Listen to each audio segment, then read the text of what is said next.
Today's episode of the Bleav in Steelers podcast is brought to you by betonline.ag. In week 3, the NFL season is here, Ike. If you want to place a bet on the action, BetOnline is the place to do it. Well, I guess I'm going to go to BetOnline and see if Big Ben is going to play this Sunday because they say he got a pec injury, the non-throwing shoulder. But I'm guessing he will play because that's a tough son of a gun. So I'm going to bet the odds that he will play. We're going to get into this on today's episode of the Bleav in Steelers podcast, Ike. But before we do that, head to the website or use your mobile device to sign up today to receive your 100% welcome bonus. That's double your initial deposit just for signing up. Don't forget to use the promo code NFL100. BetOnline, your online sportsbooks experts. Today's episode of the Bleav in Steelers podcast is also brought to you by Balance 7, Ike. And Balance 7 is a nutritional supplement that helps athletes all over the world replenish and refuel. And Ike, as a former professional athlete, you know about the importance of that after a workout, after a game. Again, Balance 7 lets athletes do that really all over the world. Really happy to have them on as a sponsor of the Bleav in Steelers podcast. Yeah, my personal opinion, in order to have a good life, you got to have some kind of balance. But you got to have balance 7, meaning you got to have balance 7 days out the week. I see what you did there, Ike. Head to the website, balance7.com, and use promo code Bleav, that's BLEAV, and you'll get a $10 off their 32-ounce bottle. The bottle lasts for 11 days, and it's the perfect amount of time to start feeling the effects of the pH balancing drink. Again, that's balance7.com, and use the promo code Bleav, BLEAV, at checkout. All right, cue the music. It's time to start the show.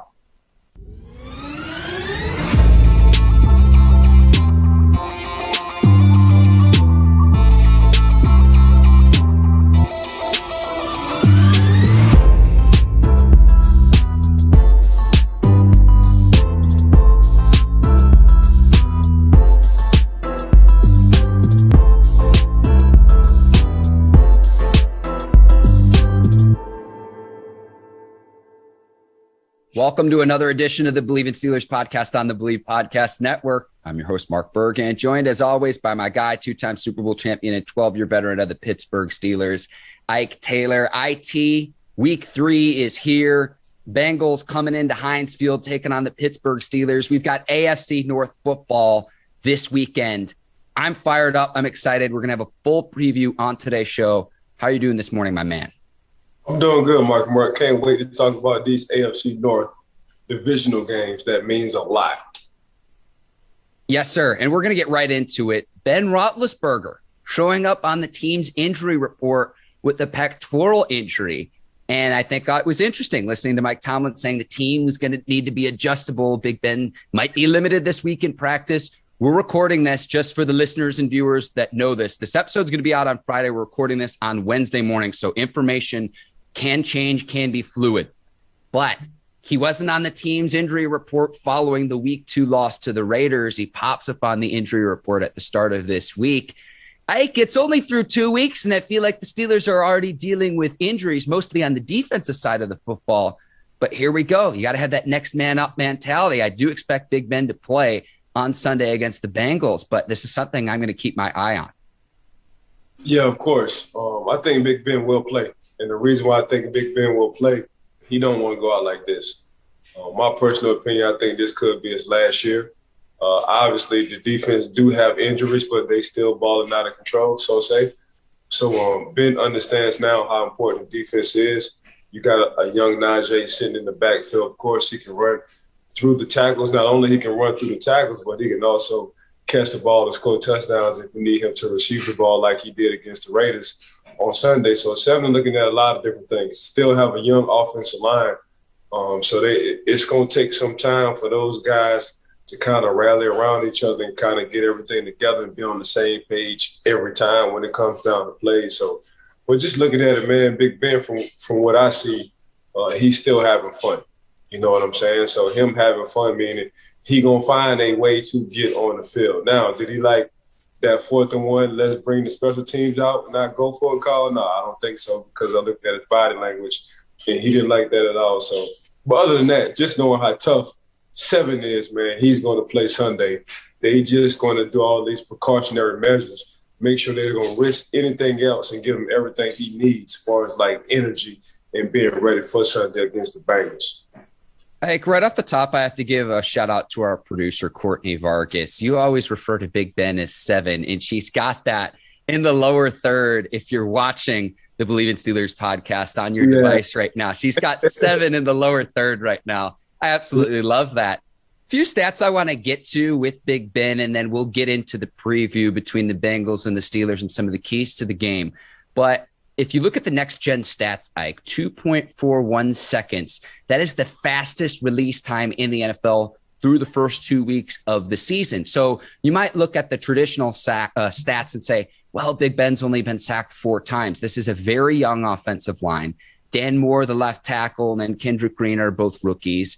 Kendrick Green, the center. And then your left guard, Kevin Dotson's only in his second year. So this line is still gelling, still getting that continuity up front.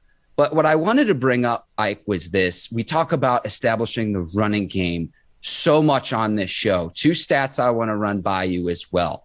Through the first 2 weeks of last season, 250 yards on the ground, only 114 yards on the ground through the first 2 weeks of this season. So a huge discrepancy there when the Steelers finished last in the NFL in rushing. But what might be more importantly than this, Ike, we always talk about how the Steelers need to establish the ground game. I went back and did some research. The last time the Steelers ran the ball more than they passed it in a game, you've got to go back to October the 8th of 2020, week 6 of last season. And when the Steelers did that, they absolutely walloped the Cleveland Browns 38-7. It's been that long since they've run the ball more than they've passed it in a game. Big Ben in year 18, why are they putting so much of the onus and pressure on him offensively? Let's commit to running the ball. And if it doesn't work after we run the ball 40, 45 times in a game, and you're still only getting 2 or 3 yards per carry, then I could say we have a problem. But if we haven't committed to it, and again, I go back to, again, week 6 of last season, to me, that was a telltale sign of some of the struggles this offense has had because it's much, much too pass happy. And that's part of the reason why you bring in Matt Canada to replace Randy Fichtner as the offensive coordinator. It's something I would like to see change moving forward with this Steelers team. See, I've been saying this for years. It don't matter who your offensive coordinator is. Ben is in his 18th season. He's going to trump every call if he wants to. I don't think – so I heard – so Tampa played Dallas, and it was a shootout when it came down to the throwing. And everybody was like, why they didn't run Zeke as much. And the offensive coordinator for the Dallas Cowboys said, I called 28 run plays. Dak checked out of 10 of them. Same thing with Big Ben. If you call 38 run plays and he checks out 12 of them, then it's going to be an issue. And that's what I've been saying for years. I don't care who the OC is. If 7 want to throw the ball, he's going to throw the ball. That's just what it is. Now, if you look at what the Green Bay Packers did against the Detroit Lions, they ran the ball. And the more they kept running the ball, instead of doing the cover 2, the Detroit Lions had to go down to a cover 3 now, or man coverage. Now that leaves your corners on the island. But you had to get to that point to leave your corners on the island by running the ball. And that's what I've been saying about the Pittsburgh Steelers. 7 has to, you know what? I'm going to the Hall of Fame. But I still remember this is how I went to Super Bowls and won Super Bowls. I do have a good Super Bowl defense. I truly do believe Pittsburgh has a good defense that can help them win a Super Bowl. But you have to mix in the running game.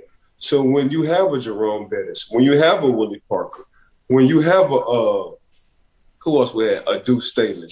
When you have guys like this who can run the ball and control the clock, that's what you want to do. You got a guy like a Najee who can control the clock. Even though you got a young O-line, what have I been saying about young offensive linemen? You let the guys get in the rhythm of run blocking. So your running back can get in the rhythm of running the ball. So, and that's what I said on our show Monday, I said the only thing I disliked was we started off like the first 3-4 plays passing the ball. Mm-hmm. How in the hell are we going to establish the ball? So me, my personal opinion, Ben got to get his mindset or reset his mind into, hey, if Coach Matt Canada wants me to run the ball and establish a run game, this is what I'm going to have to do. If not, he's going to forever trouble. And if the Steelers commit to running the ball, I'm just telling you this right now, Ike, watch what happens in terms of the scoreboard, in terms of controlling the clock. And why is that important? Why is that important? The reason why running the ball is so important, one, you take the soul out of the defense. 2, you control the clock. 3, it opens up the big plays that you're looking for in the play action pass, because then you get a lot of one-on-ones and mismatches with the corners and the receivers that you have.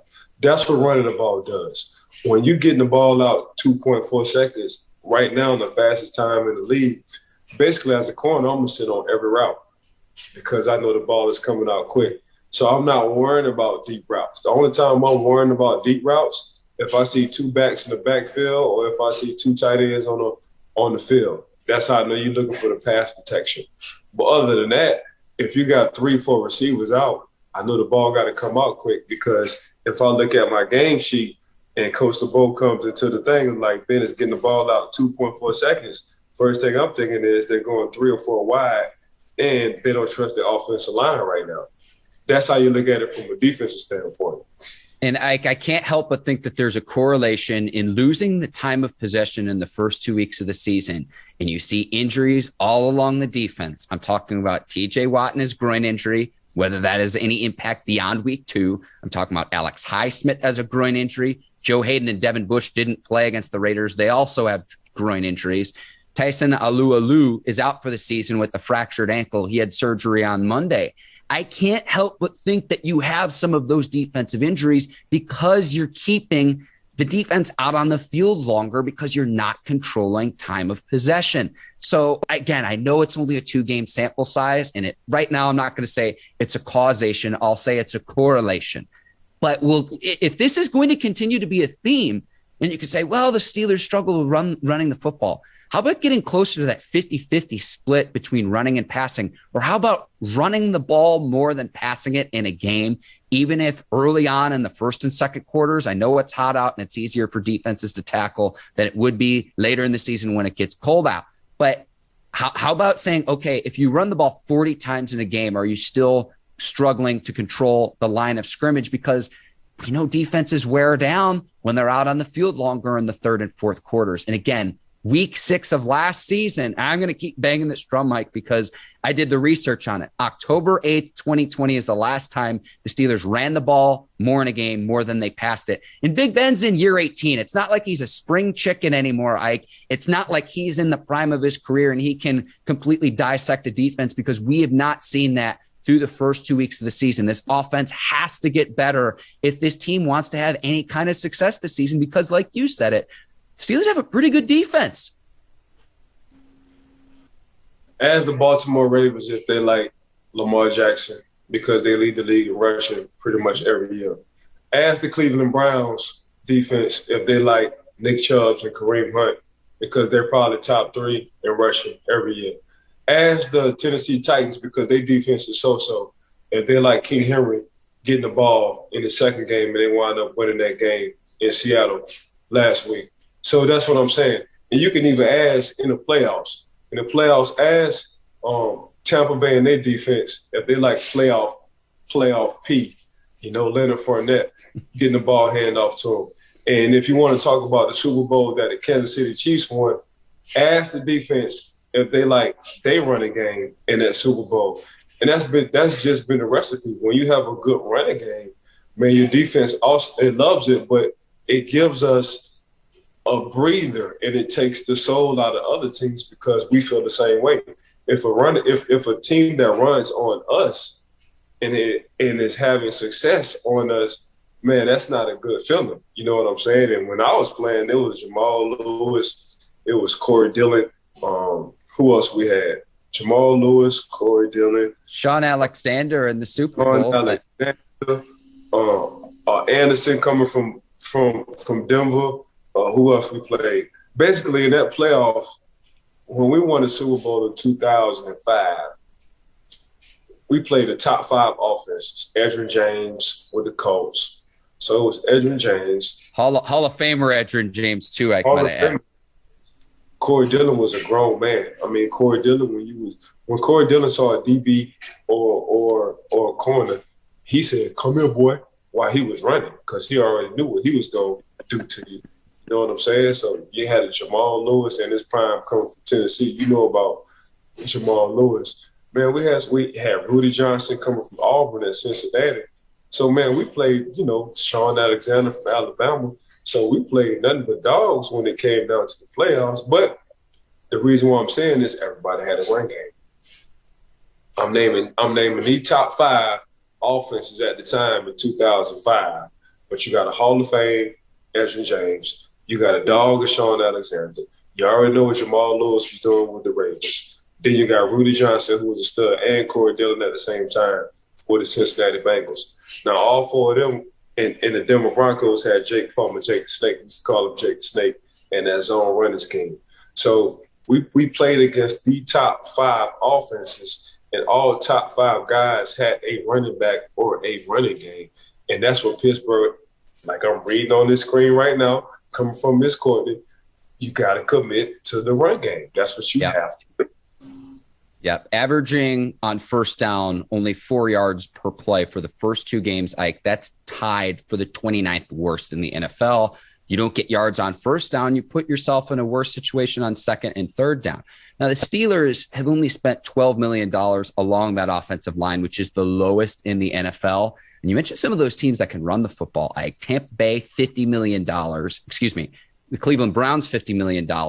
Tampa Bay at $36 million. The Ravens double what the Steelers spend along the offensive line, but they'll get better if you commit to the running game, which is so important. And a player I want to see on the offensive side of the ball more often is Derek Watt, Ike, because I know he contributes on special teams, but when he's only played 4 offensive snaps out of a total of 114, you talk about getting Najee Harris going as a rookie. Have a fullback out there to help clear the way for him. And then that also helps establish the running game. And it's like, again, it's not even just establishing the running game. It's committing to it, even if you don't have initial success with it. I'm a broken record here, but the Bengals present a great opportunity to do that this season because of their defensive struggles a year ago. Last season, the Bengals 28th in rushing defense, 148 rushing yards per game opposing teams put up against them. They had a bad defense in 2020. So if you're my point is this, it would be a great week to start to do that against your divisional opponent, a team that's still on the up and up with Joe Burrow in year 2, because listen, the Bengals lines on both sides of the ball are nothing to write home about. I mean, we got to use the Pittsburgh Steelers got to marry the run game. They have to marry the run game. If not, it's going to be a long year for them. So, and that's to help their defensive guys out. And you got guys on defense. I mean, they got 5 starters who are out because of injuries. You got 3 growing injuries. You know what I'm saying? So Joe Hayden is long in the tooth. He's a seasoned veteran guy. So you got to monitor him right now. You got to keep him off the field as much as possible. Devin Bush is just coming off a season-ending injury last year, so you got to make sure he's back. So you got to monitor his reps. TJ didn't go through training camp, so you got to understand with TJ Watt, this is like training camp with him, but he's actually playing the games. Highsmith went through training camp, so I ain't no telling how many reps he got because he was going on both sides when it comes down to Pittsburgh Steelers defense. So, he was getting a lot of mileage on his car in training camp, just working and trying to make the team. So you just got guys. And Tua, he just got a season in the injury, and he just had surgery a couple of days ago. So the Pittsburgh Steelers got to be careful in how you help a defense is by running the ball, controlling the clock. And like we said, man, the Pittsburgh Steelers, they have to marry the run game. And I hope when Zach Banner comes back, you can put Chuks Okorafor on the bench, let Dan Moore continue to develop on that left side. That helps stabilizes things. Banner might be back in week 4 against Green Bay. We'll see. That's optimistic mark out here on the Bleav in Steelers podcast today. I want to throw a couple of other stats out there to back my point about the Bengals lines not being stellar. Dead last in the NFL on sacks in the 2020 season, only 17 for the entire team. Put that in perspective, TJ Watt had 15 alone in the 2020 season. And the Steelers led the league in sacks last season with 56. So, again, you talk about the struggles of the Bengals line. Burrow sacked 9 times through 2 games this season. And Ike, it leads me to believe, I know one of the keys is going to be stopping Joe Burrow's LSU buddy, Jamar Chase. But I can't help but wonder, do the Bengals wish they had drafted Penei Sewell out of Oregon instead of Jamar Chase, just because you've got to be able to protect your investment? Joe Burrow, the former first overall pick, coming off a season-ending knee injury a year ago. So that's already a question that I have in my mind. Yeah, you might make Burrow happy in the short term, but long term, I still don't think they have the personnel up front to be able to protect him properly. Again, 9 sacks through 2 games thus far this season. So you got to look at personnel versus personnel. So you got to look at the 3 receivers they got. You know, you got a first and second round of T. Higgins coming from Clemson.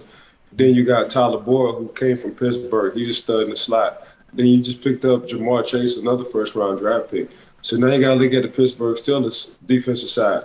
You don't know if Joe Hayden's going to be back this year. He's a veteran guy. He has to grow. Then you got to look at, Cam Sutton and see what he's doing. He's outside at first starter, and then he's inside in the slot. So if I'm the Bengals and I'm looking at it coming from a passing standpoint, I like my receivers over the Pittsburgh Steelers defense and secondary guys. That's just how I'm thinking if I'm the Cincinnati Bengals. So, yeah, I get what you're saying, but then again, man, we can just go to Joe Burrow and we're going to be like, the game plan for us against the Pittsburgh Steelers is doing what Big Ben has been doing for the last 2 years. We're going to get the ball out in 2.4 seconds and get the ball in my guys' hands and see if they can make some plays against these, Pittsburgh Steelers secondary. So that's just what it is. That's how I look at it. You can't forget about Joe Mixon. Joe Mixon, when healthy, he's a damn horse. You know what I'm saying? Come from Oklahoma. So that's how I look at it. So if I'm Cincinnati, I'm sure they might feel this a shootout, especially if Big Ben is handicapped going into the game. But if they're looking at the Pittsburgh Steelers secondary and they're looking at what they have on the offensive side as far as like the wide receivers, they like it, they matchups better.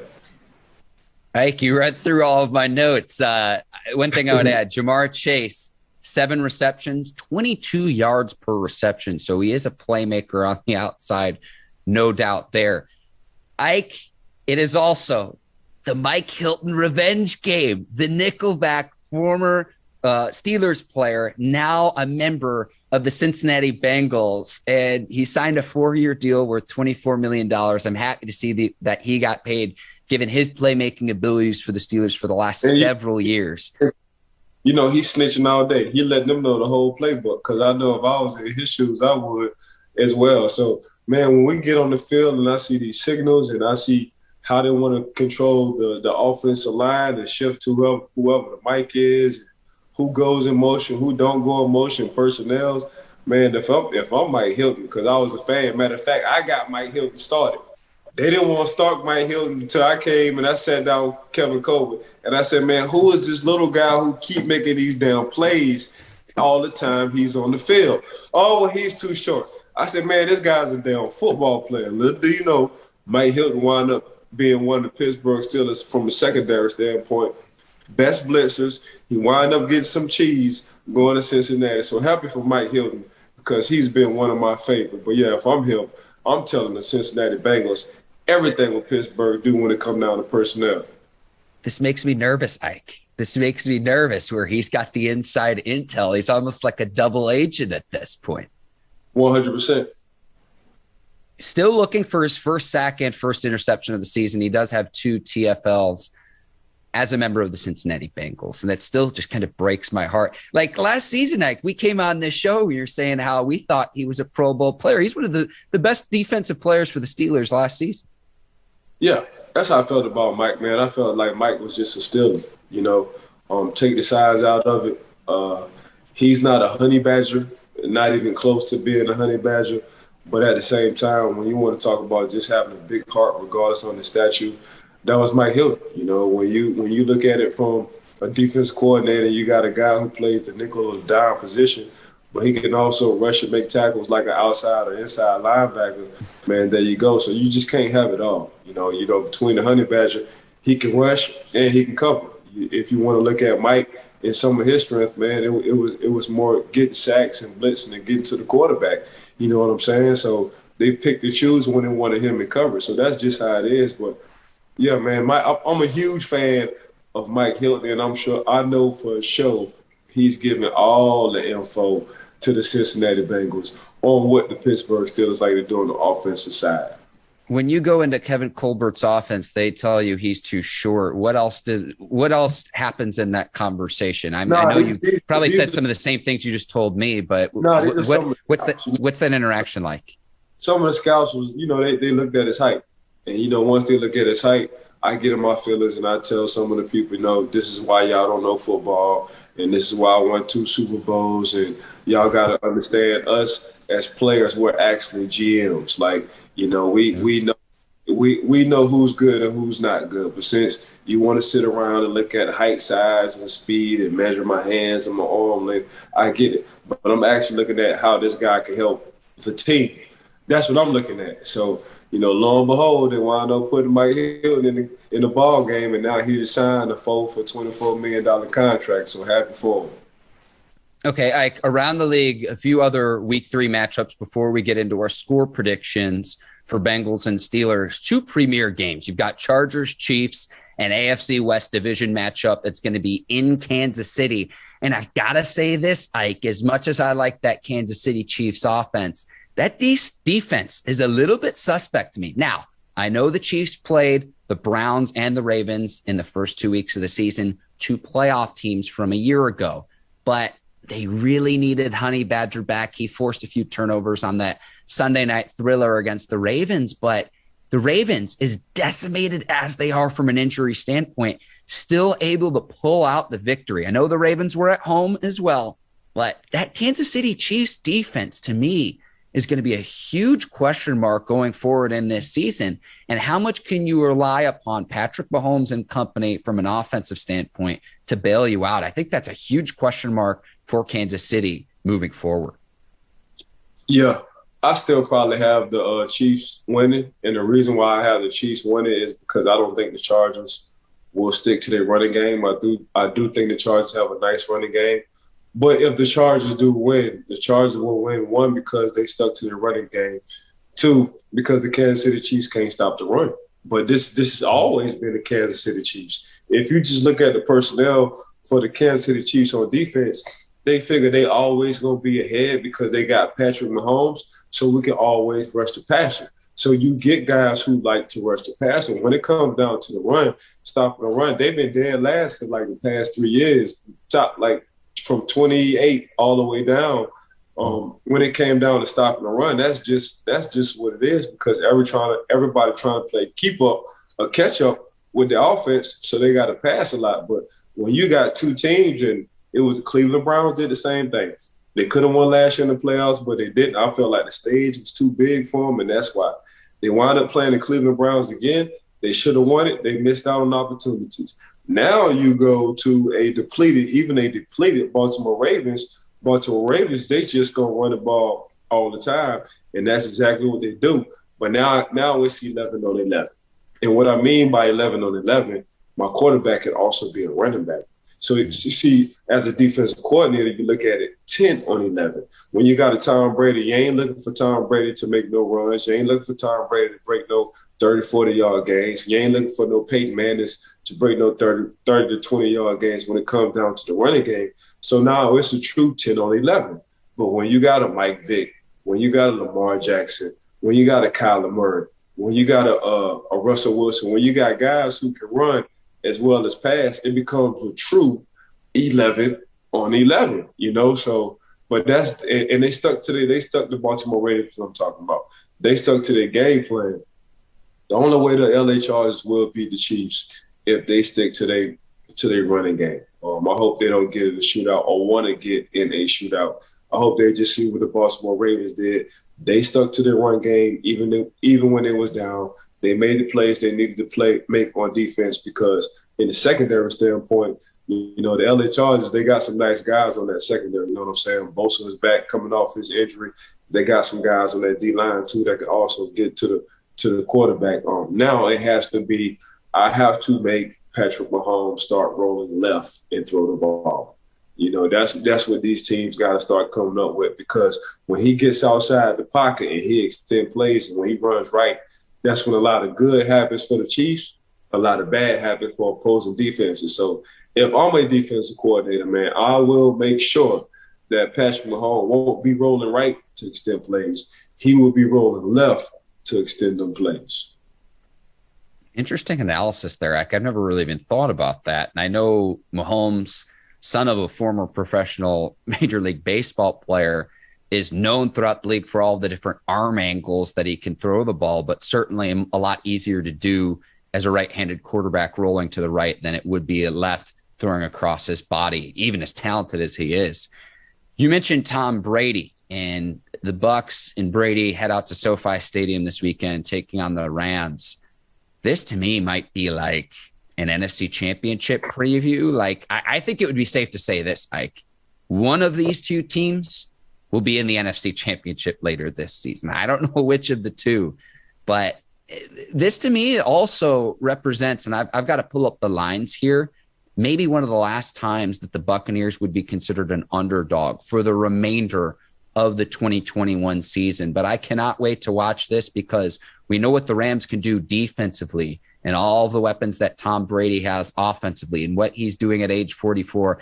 I feel like we talk about Tom Brady, if not every show, like every other show, where it's just like at this point, it's just what he's doing is absolutely incredible. Oh, man, the LA Rams have some good corners. From a safety standpoint, who's going to stop Gronk? And that's how you got to look at it. Man, you got Godwin, you got AB, and you got Mike Evans, and we still, and then there's Gronk, so it's Joel Embiid, so that's Mike Evans. Then you got AB to Kyrie Irving. Then you got Godwell, he's like a Bradley Beal, and then you got Sasquatch, who is Gronk. So it's like, who the hell gonna check him?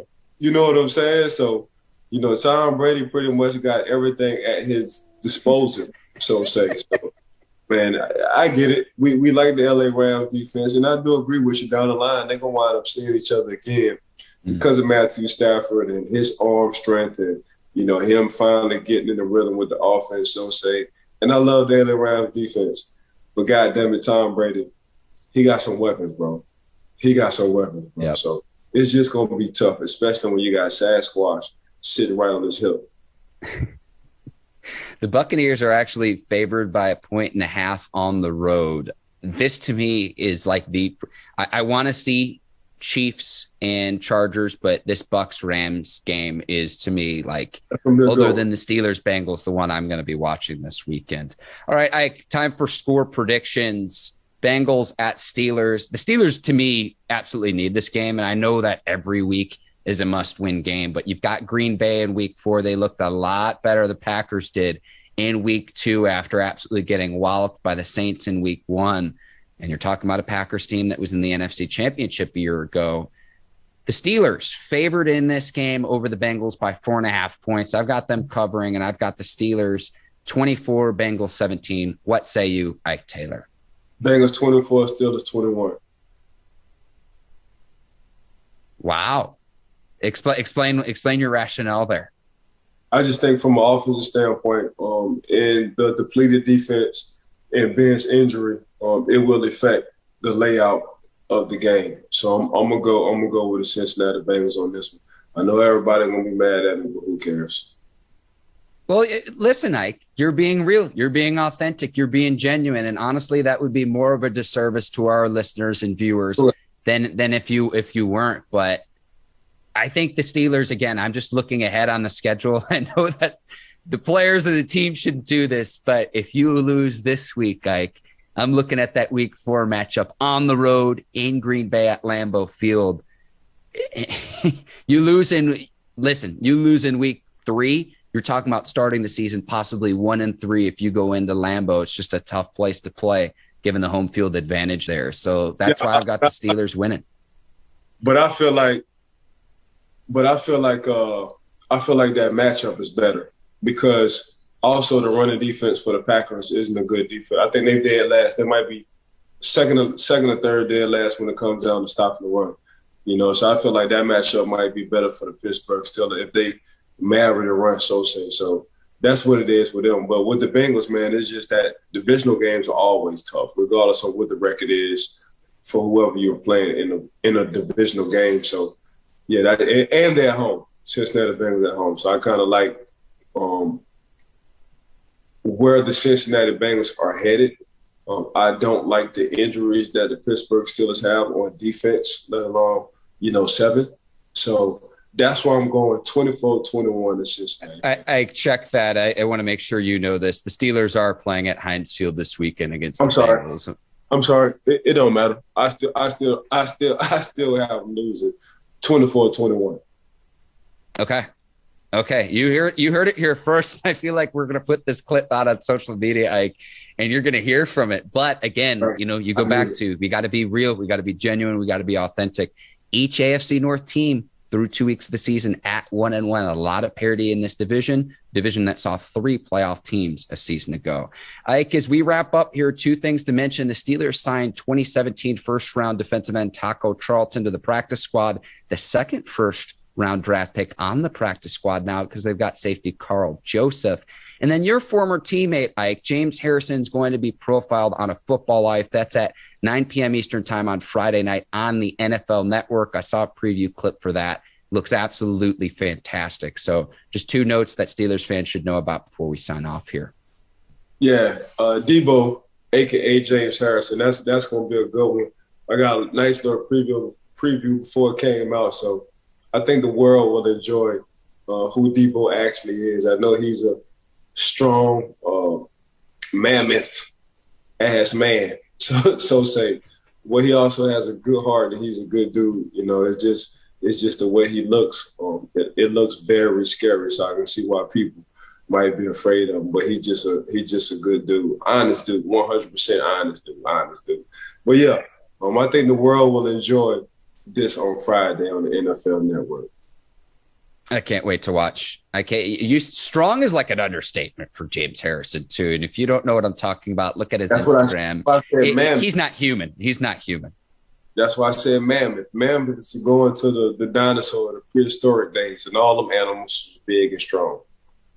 Ike, a lot of shout outs are in order. I want to thank you. I want to thank the Bleav Podcast Network, the folks over at Brinks TV, led by John Brinkus, Courtney Vargas, and our guy Herbert behind the scenes. I want to thank our sponsors as well, Bet Online, Balance 7, and Play Action Pools. Ike, we forgot the Play Action Pools ad read.